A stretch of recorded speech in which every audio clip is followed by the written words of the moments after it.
Hey, how's it going? So, fairly obviously, I'd imagine, this is my presentation of my virtual environment so far. So, just a quick recap before I kind of get into my design decisions behind all of this.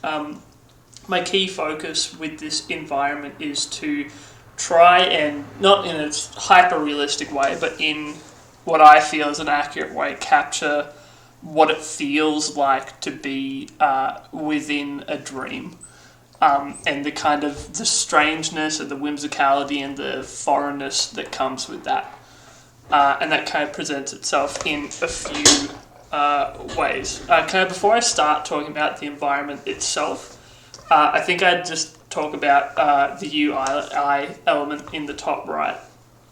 I was playing with the idea of, I remember in class talking about the use of a health bar, and I'm not sure if you remember, but a key focus with this idea of being within the dream is the idea that as you experience this environment, you're kind of on a time limit, because just as in a dream, you don't really have a choice as to when you wake up from that dream and when that experience ends. And so I had the idea of a sort of reverse health bar titled sleep, that kind of starts at 0 and then kind of moves its way up, and when it's full, the experience ends.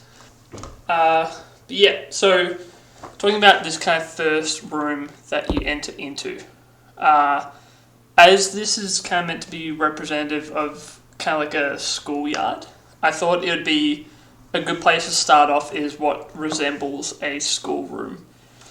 This is both just kind of aesthetically as setting the scene as being a schoolyard, but it's also wider in terms of the environmental experience as a whole. Because this is an environment that's meant to be quite open, and the key element of interaction is the exploration of this environment. By kind of starting out in this small space, it kind of encourages the player to become more accustomed to the environment before going out and adventuring. So kind of that idea of funneling and having a safe space to start in. But moving around, it's pretty apparent that the kind of desks and the chairs are a lot bigger than what would be kind of life size. And this is a very purposeful decision, because I wanted to make the player feel like they were in a position of vulnerability and in a kind of uncomfortable and unfamiliar scenario, as is often the case with a dream. And I also find in dreams you tend to not be at your prime. I find you're almost always in a vulnerable position, or you're younger. I think that's why places like school are such a frequent setting for dreams. So yeah, I like the idea of this place being kind of a bit elevated and foreign. But from here, you kind of emerge out into a more open area. I think it's also worth drawing attention to the footsteps. I am very sorry. I am yet to change the actual footstep sound. I 100% will be changing that. But I played around a bit with the frequency at which the footsteps kind of occur. It may not be immediately apparent, but it's just about dead on with each footstep being the passing of a second, which I think will interact really well with the ticking of a clock, which is a kind of an ever-present element in the environment, and one that will kind of reinforce the idea of you're losing time or you're late for something, and that kind of anxiety that's often present in dreams.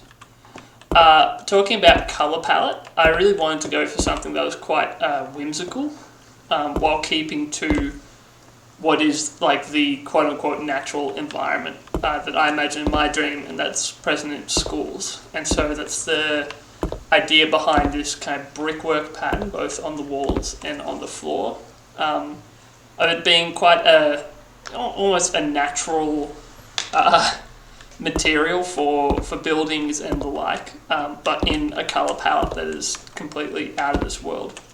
And the same goes for the grass, the very kind of vibrant green. You can see with the planter boxes here too. In terms of the design of the trees, I want them to have quite a bit of stature, like they're kind of looming over you, which I think is quite easy to just do through size. But also with this design, I really wanted to go for something that looked alien almost, to me it kind of modelled off of, I don't know if you ever played the old Maxis game Spore, but the very kind of alien and weird vegetation, just visually similar and understandable as being a tree, but not quite the type of tree that you'd normally expect. And over here is kind of some audio and a little bit of scripting elements, so I'll just walk a bit closer and let you listen.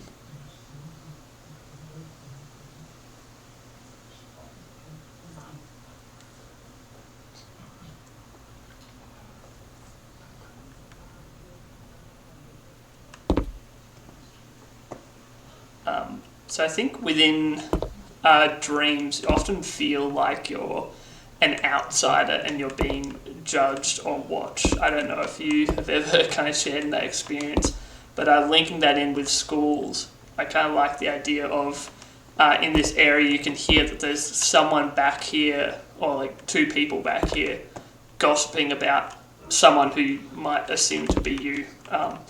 As you kind of come in, you can see that these are unmaterial, untextured figures at the moment, but there's a billboard script on them, so that as you walk past, they'll always be kind of just watching you in a bit of a malevolent way. And I've struggled to get the script working, but what I'm hoping to have is a trigger script here that when you walk through this gate, it cuts the audio out. But yeah, I hope this is kind of a good representation of what I've been thinking so far in terms of color and shape and size, a little bit around audio and user interface elements going into this. And yeah, I'm excited to keep working on this and keen to see what the finished product looks like.